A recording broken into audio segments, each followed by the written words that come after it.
All right, everyone, welcome back into another NBA Prop Studio. Gonna be touching on the top prop bets on PrizePicks and Underdog today, as well as touching on some other sports because it is a small two-game slate today. But first, as always, let's get into a recap of yesterday. So yesterday, decent day, 6 for 11 on the day. We look at kind of the sports books bet that I gave out there, which is a little bit different than the PrizePicks bets. These are ones that throughout the process of the video, I had written down because, we were seemingly getting some good edges on them.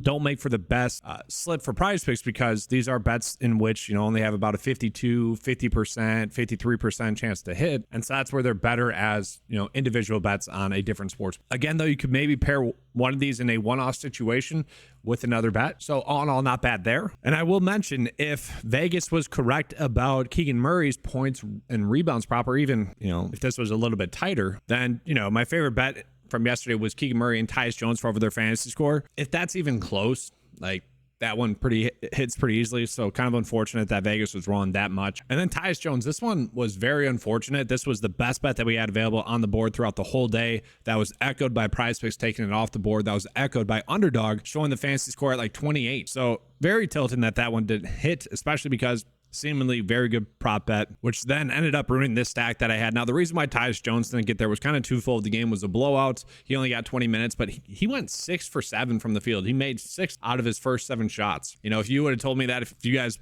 if we knew that going into it, we would have just loaded up on that one, right? So kind of unfortunate there. Jordan Poole, Kyle Kuzma were just pretty trash in that game, which did lead to a pretty close one as well for us. So Derek Lively crushed it. He ended up being a source of profit for me in NBA DFS, which was very nice. Again, Tyus Jones, very unfortunate that the best prop bet missed out there. And what's more annoying is that you look at the other prop bets that we had that were slightly worse. Lively, Denny, Gafford, those both hit. And then throughout the day, the next best bet was the Goga fantasy score prop. So kind of tilting. All in all, it does really feel like we are due for a big day, though. Maybe not today, but coming up. Hopefully on Flex Friday, honestly. And it was kind of tilting that Kyrie was ruled out. I feel like that was one that should have crushed, especially getting at 42 when it was bumped to 43. Haven't been on the positive side of the random kind of NBA news, kind of the past. On Monday for sure, and Wednesday a little bit. Oh no, that'll correct itself in the long term. Yeah, last week we benefited from that, so it's something that'll correct itself in the long term. Looking at today's slate, we got 2 games. Okay, so we got the Nets versus the Heat. Interesting stuff here for the Heat. They're going to be without Tyler Hero, but they are getting back Caleb Martin, so it's going to be difficult to predict, I think, unless we get more of a minutes limitation for Caleb Martin. He's someone that, typically speaking, we can project to get 20 to 30 minutes in a game, and so tough to say right now what we can expect from him. And then looking at the Nets, Ben Simmons, Cam Thomas, those 2 players are still out. We look at the game total, though, very low, okay, 215, 216 for the over and under, 3.4 for the spread. And so we'll go ahead and start out with Brooklyn. The best prop bet that we are currently getting is actually going to be Lonnie Walker for over 14.5 for a fantasy score. Let's take a peek as to why. He's not expected to start, so there's that. And he hasn't exactly been getting a lot of minutes, so it's definitely an interesting line. I'll probably end up playing it. Just it's a small 2-game slate. Just take the best prop bets that we have, but it feels a little bit thin. It feels very much predicated on him getting 2 steals. And sure, the minutes haven't been heavy for him thus far this season, and on average, he has been getting the overs. You look at this game against Orlando. Would he have gotten more run in that game if it was a close game? Tough to say for sure, but 20 minutes does seem to kind of be the norm for him. Against Washington, only 14 minutes in that game. Boston, 20 minutes, but we look at games that were slightly closer. It's a little bit different because different players were out and whatnot, but was getting a little bit more run then. Cameron Johnson's back, so I think that's a little bit rooted in his minutes being lower. But all in all, that's probably why we are getting such a low line for him. If he gets 20 minutes for us, he should be able to get the over here. And so let's take a peek at his shot attempts here. If he's still getting around 8 shot attempts, that should be good enough for him to hit. I guess I'm fine with that. 14.5, not a lot of points. Just need the minutes to be there. From there, I don't know if I agree with this one, but we got Cameron Johnson for under 27.5 for a fantasy score. And a question that someone had yesterday is, they're wondering about the projection data as compared to the expectation, the edge. And so the projection data is a separate data point that's pulling in kind of NBA DFS projection and whatnot. Whereas the average sportsbook line that's pulling in the average sportsbook line from various different sportsbooks, several of them giving us an average for the expectation. And then obviously the PrizePicks line and Underdog line are what's expected. The edge is very much predicated on the Vegas. If we are going based off of Vegas in the long term, we're going to have success. And so, for example, like the Spencer Dinwiddie one, the under is at -133. So when you take out the juice, it's about a 53.7% likelihood for the under to hit at 10.5. And the projection data is somewhat factored in there, but not as heavily as the sportsbook data. And so that's why we were getting a 53.6 likelihood there. To me, I want the projection data to just be a secondary source to gauge whether or not a prop bet is good. And for instance, like I guess it's maybe not the best example, but Tyus Jones yesterday, we saw that the average sportsbook line was favoring the over fantasy score. The projection data was favoring the over fantasy score, and Underdog, when they came out their fantasy score, was favoring the over of the PrizePicks line, where it's much lower than the 3. More times than not, that's going to be a source of success. But yeah, looking at Cameron Johnson, I don't know if I love this one too much, because we look at Cameron Johnson, he's gotten the minutes, instantly coming in and getting minutes, and that is, I think, partially due to both Ben Simmons and Cam Thomas being off the court. He's been decent shooting the basketball, especially last game where it seemed like he was due for a good game. And so if he's going to get this run again, it probably is a little bit too thin, especially going against Miami, a much more difficult matchup. Like, I would say he struggled against Boston and Cleveland more so because he was coming back from injury. You look at this game against Orlando, that was a blowout as well. But I think it's because of the matchup with Miami where the data doesn't like it as much. So, okay, we might be running out of game stack there. Spencer Dinwiddie, again, rebounds and assists. Okay, the projection data has it at 8.8. So maybe that's a prop bet where you could potentially toss in there with the game stack. Spencer Dinwiddie, to me, guys, has been a little bit too hit or miss to really trust on a per night basis. Now, with Ben Simmons and Cam Thomas off the court, you would expect him to have a bigger role. You look at his per 36 production, averages 20.7 points, 4.4 rebounds, and 7.3 assists. So yeah, this line to me at 10.5 is probably correct. Given the matchup with Miami, yeah, you probably would bump it down a slight hair. But all in all, like, he is just a little bit streaky, and his minutes have been streaky thus far this season. We can't accurately project him to get minutes. It's a source of frustration. Now, with Simmons off and with Cam Thomas off the court, it does seem like he's kind of locked into 30 minutes. But all in all, with Miami playing a little bit better of defense, I guess it's a little bit less likely for Dinwiddie to get those assists and whatnot. Now, he is going to be handling the basketball. He gets a 6% bump in usage with those two off the court, and I think we can expect that again. So to me, I'm probably just staying away from Dinwiddie tonight. We look at Mikal Bridges, been kind of hit or miss as well. Are we getting any good prop bets for him? I mean, not really. His prop bets all seem to be kind of correct based off of what we are getting. I don't even think we really want to use him in a game stack again. Like, the Nets have been a little bit too hit or miss, minutes wise, blowout wise, so it feels a little bit too risky. Let's go ahead and get into Miami. And so we look at Miami, we are getting a couple of good ones here. Jimmy Butler, Bam for over fantasy score, which I find interesting. And then also this one with Kyle Lowry, definitely interesting. So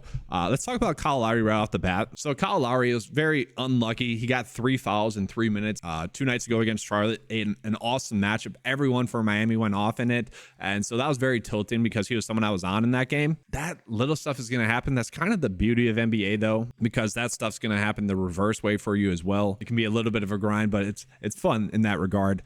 Looking at it here with Kyle Lowry, I do worry that with Caleb Martin being back, that he could lose out on some minutes. If he gets 20 minutes or so, obviously that's a couple of shot attempts taken away and whatnot. So interesting there. And it is worth noting Josh Richardson was forced into a higher usage role with Kyle Lowry being off the court. He had been someone that had played point guard with Kyle Lowry off the court in the previous game as well. So he's probably going to see a reduced role in this game. And this isn't going to be the best sample size, but I do want to look at Kyle Lowry's production with Tyler Hero off the court thus far this season. And so Kyle Lowry averages 12.2 points, 5.8 rebounds, and 4.2 assists. So his assists don't really change. He gets about 8 more shot attempts averages about 8 shot attempts with him off the court. Usage goes up by 6%. Fantasy points goes up by 8 and averages about 6 more points because he's getting about 3 more shot attempts and about 2 more free throws. So all in all, it does feel like Kyle Lowry is probably a little bit undervalued, and he should be well rested, right? Like after 50 minutes in that game, as long as he gets us those 8 shot attempts, I do feel pretty good about him getting around 10 points in this game. And so he could even get this points and rebounds one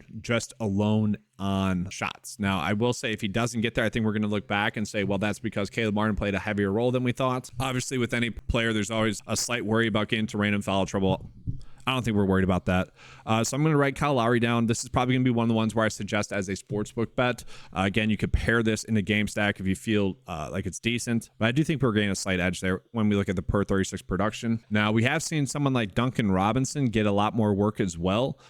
This is a very interesting line, I would say. Duncan Robinson has been forced into a higher role the last 2 games for him. And so when we look at this, some people might be wanting to jump on that because he's crushed it the last 2 games. And I do worry that that could be the wrong take. Now, Jimmy Butler was active in the last 2 games, but Kyle Lowry was inactive against the Spurs, back in back-to-back, and then he was essentially inactive against Atlanta. And so we saw them shift to Josh Richardson at the point, Butler at the forward, and then they went with a mix of Duncan Robinson, Highsmith, and Jaime Jaquez kind of in the forward spot as well. So my question would be, would those minutes still be there for him? And they probably will be, but I don't think he's going to have as big of a usage if that occurs. And I'm actually curious. I'm going to look at the on-court production with Kyle Lowry on the court. So when Kyle Lowry's on the court, Duncan Robinson, his per 36 production is around 25.9 fantasy points. So maybe still favoring the over there, but you got to account for the matchup. Maybe he only gets 30 minutes in this game. All in all, probably just a stay away. It does somewhat feel, though, if you are playing Kyle Lowry and maybe even Jimmy Butler and Bam, Duncan Robinson would be the one that sees a decrease in his production, especially if Caleb Martin does get some work. All in all, if this is the starting lineup, probably don't want to touch it. I am very interested in what the starting lineup will be. Will it be Caleb Martin? Will it be Josh Richardson? Will Jaquez start as well? Like, definitely a lot of interesting things there to go around. And so, yeah, real quickly, let's look at Bam and Jimmy Butler. Jimmy Butler, I'm struggling with that 41.5 just because, he was really forced into a bigger role in this game for sure. And it was a good matchup. The Spurs should have been a good matchup for him as well. Like, he finally had a very good game. He's been someone that's been a little bit too inconsistent lately to truly trust. But with Tyler here off the court, he is someone that you would expect to step up into a bigger role. You look at his per 36 production, 22.6 points, so a slight bump in his points, 5 rebounds, 5.6, so about the same, and 4 assists. So he really only gained a bump in his points. And Jimmy Butler is someone that can play more than 36 minutes. All in all, it feels like we have a game stacking opportunity. And then looking at Bam is certainly at a very high fantasy score, and this is certainly an interesting thing. So the average sportsbook line would have it set about 43, but they're heavily favoring the over there. The projection data likes that about 40, probably a little bit too thin to go in on. But all in all, he has been crushing lately. And Brooklyn right now, Nick Claxton, I do worry about that matchup. But, Bam has been someone that has benefited with Jimmy Butler being out, with Tyler Hero being out, crushed in 2 matchups that you would expect him to crush in. I do worry that we might have a slight regression here. Again, though, we do have some game stacking opportunities here. So now let's go ahead and get into the next game. Probably a little bit more simple of a game. The Thunder versus the Golden State Warriors, a 2.5 point spread, 226 for the average over and under. We do know that Draymond Green and Curry are both off the court. Green, I don't know, the suspension seemed right to me. I think the NBA nailed it with the 5-game suspension there. Curry being out, we'll see what that does. We're not gonna have the best sample as to what to expect with Curry off the court. Now, we do know that with Draymond off the court, probably gonna see a little bit more of Kuminga and Dario Saric. We're gonna see a little bit more of Kevon Looney as well. So maybe we're looking at those players. And so one bet that I have a tough time getting behind is the Chris Paul 9.5 assists. Now, I do want to call it a mistake that a lot of people will make. A lot of people will just look at something like this and instantly bet the under without researching it.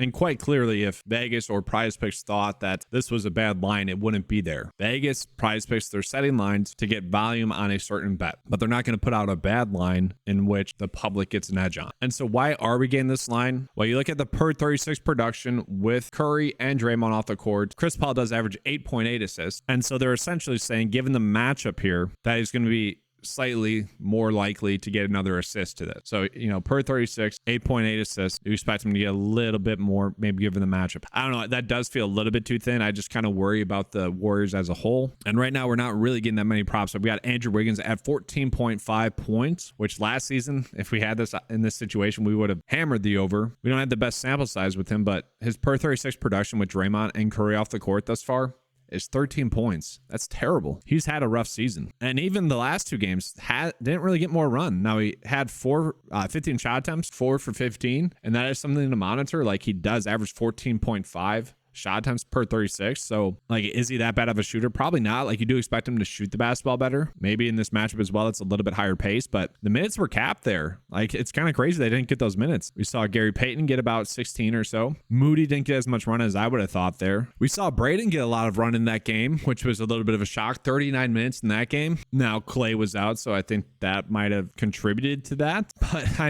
again, with Clay off the court, you would have thought Wiggins would have got more run. He did not. So, interesting there. And Braden has more minutes than Wiggins with those 2 off the court. We don't have the best sample size for Clay, but we'll mention it. Clay only has 45 minutes thus far this season going into it, so not even really worth mentioning. He is someone you expect to shoot the basketball a little bit more in this game, though, with Curry off the court. But the two that are going to benefit the most tonight are going to be Dario Saric, who played around 30 minutes last game, and I think we can project that again. Jonathan Kuminga was a little bit of a shock to only get 16 minutes in that game. He is someone that does get a lot of run. It could have just been a matchup thing with Minnesota, too big, so they didn't like him defensively. And then you would think Kevon Looney would be locked into around 30 minutes here, and this is, to me, would kind of be the spot. We could do rebounds, we could do points, maybe, only 2 points in that game. Don't love that. 1 for 4.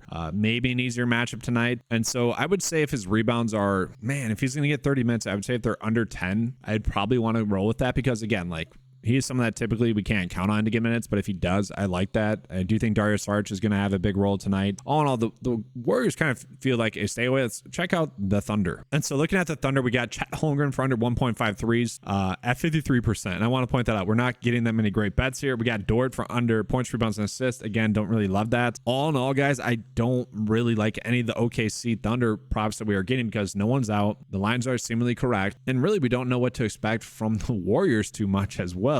That to me makes a lot of the prop bets here for OKC seemingly a little bit too thin. Now, real quickly, let's just go through some other sports. Not any big edges for college basketball just yet. This is something hopefully throughout the day we get more of. I would love to be able to put more college basketball props out just because it's harder to project college basketball. Like NBA is the easiest slate to project.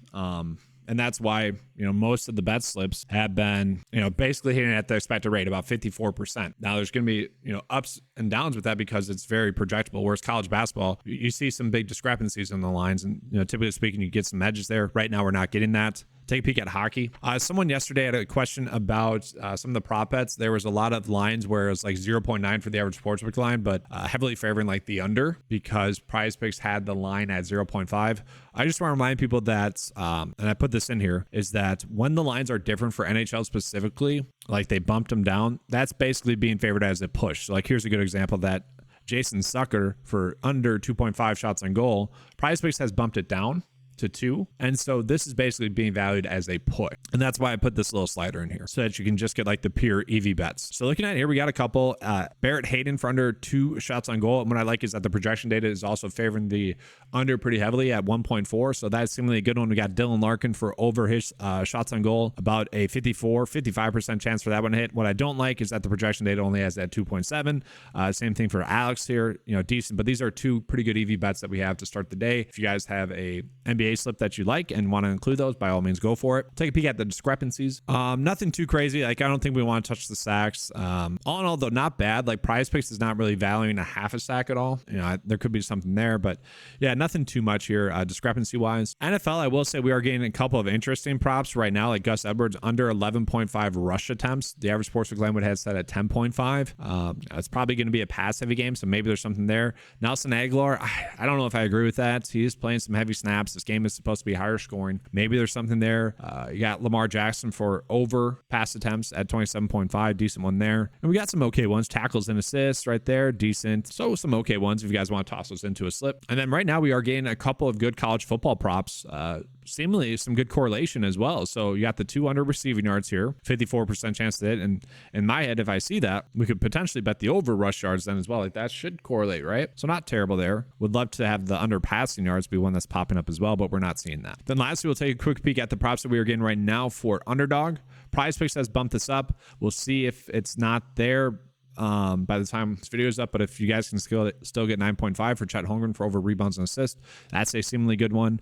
And then yeah, we're just not getting that many great EV bets just yet. Oh my goodness, they did it. They did it finally. Oh, this has been, if you guys have been following the channel, I've been begging for some Jaime Jaquez prop. And this is the first slate in which I'm a little bit hesitant for it because of Caleb Martin being back. Oh, that's tilting these guys. Oh, this would have been a free square every night. Oh, that's the tough part, is that we don't always get all the props we want. Jaime Jaquez, interesting. I'm going to refresh the data on my end again to see if it likes this. We'll see. And we also are getting Highsmith as well. He's been someone that's been playing a decent amount of minutes as well. So maybe we'll see. Oh boy. What do we do here? One, Lonnie Walker did get bumped. We saw that was a slight edge. But two, the next best bet we have is Jaquez for over 17. I agree. And so the reason why I agree is one, definitely a bias. You guys have probably seen me rock the UCLA hat or gears, the sweater. But also he's been getting heavy minutes. And again, I do worry that Kyle Lowry being back, that could hurt his minutes. Obviously had 30 minutes in the previous 2 games. He was getting some run with Jimmy Butler off the court as well. Like Jimmy Butler was out against Atlanta. So like looking at Jaquez's minutes, he has gotten 30 minutes in 3 straight games because of that, because Jimmy Butler was out and because Kyle Lowry was out. But he had been someone that had been getting his minutes capped at the start of the season, and now he's not. And so really this bet would be based off of his minute. How many minutes will he get? And so I don't know. I feel like we have a couple of game stacking opportunities here. We are seeing Mikal Bridges being favored for the over fantasy score now. We got Jimmy Butler still. Like I don't love those, but maybe a little bit of a game stack. Cameron Johnson under fantasy score. Okay, let's run out a slight game stack. And I could do DFS for over a fantasy score as well. 18. I want to take a peek at his minutes because we can see our Sportsbook line would have the over. Projection data slightly likes the over as well. I don't know if he does get around 25 minutes. Like Nick Claxton could easily get into foul trouble against Bam, then force like DFS into the center. Maybe there's something to that. Does feel a little bit too thin though. Very thin, I should say. And so right now, this would kind of be the bet that would correlate best. Okay, so like if Cameron Johnson does struggle, yeah, you would kind of expect probably Spencer Dinwiddie to play a little bit better, but the other bigs, Mikal Bridges and Lonnie Walker. So that does correlate. Does suck that missed out on getting this at 14.5. Jimmy Butler, I think that's thin. Don't love that. I do think that Kyle Lowry is being a little bit undervalued, and then I'm just going to go with Jaquez. That's one of the better prop bets that we have available on the board. I did refresh the underdog tab as well. Just want to point out that we have seen for Deron Sharp, this at 14.5. The average sportsbook line has it at that. PrizePicks currently has it set at 13.5. So, you know, it is favoring the under here. I think that kind of is predicated on Nick Claxton getting into foul trouble, but want to point that out to you. Like we are getting some discrepancies between underdog and PrizePicks for the Nets right now, like a decent amount. So maybe there's something there that you guys find that you like. All right, so looking at the bet of the day, it is much uglier than I would like on a normal Thursday. Obviously, 2-game slate. We're not going to get that many good ones. This one was the best bet at 14.5, still is the best one. Does feel a little bit too thin. We are very much banking on him getting over 20 minutes in this game, which, I don't love betting on backups. Let's put it that way. And same thing for Jaquez. Like, he has gotten 30 minutes the last 3 games. That's because Kyle Lowry was out the last 2. I know Lowry played, but three fouls and only played 3 minutes in the first half, like basically missed the game. And then Jimmy Butler was out in that game. Now, he was someone that was on a minutes limit, seemingly not going to be on that minutes limit. There is much concern, though, the fact that Caleb Martin could be back as well. We don't know what's going to occur. Very much risk reward based there. And then looking at it, the Barrett Hayden under 2 shots on goal prop is one of the better props that we have. The projection data liked it at 1.4. The concern I have with that, especially with NHL, is that it's not at 0.5. Typically, I want to bet that's going to either cash or not cash. And so that's a concern there. And this was one that just popped up as a 54% chance to hit as well. That's fine. Mikal Bridges at over 3.5 assists also popped up as a good EV bet as well. 54% chance to hit as I was putting out this slip. So if you guys want to use that one there as well, by all means, go for it. That's going to be all for today's video. Make sure to give a like and subscribe. Also hit that notification bell so you're not missing out on any great EV bets to start the video. If you guys want access to the 9to5 Sports PrizePicks and Underdog cheat sheet, it is available for just $10 a month. Click the link in the description below. I will be coming out with an NFL video basically right after this video. So hopefully we can find some good prop bets for that game. Thank you guys for watching. Let's have a good slate. And as always, let's keep cashing.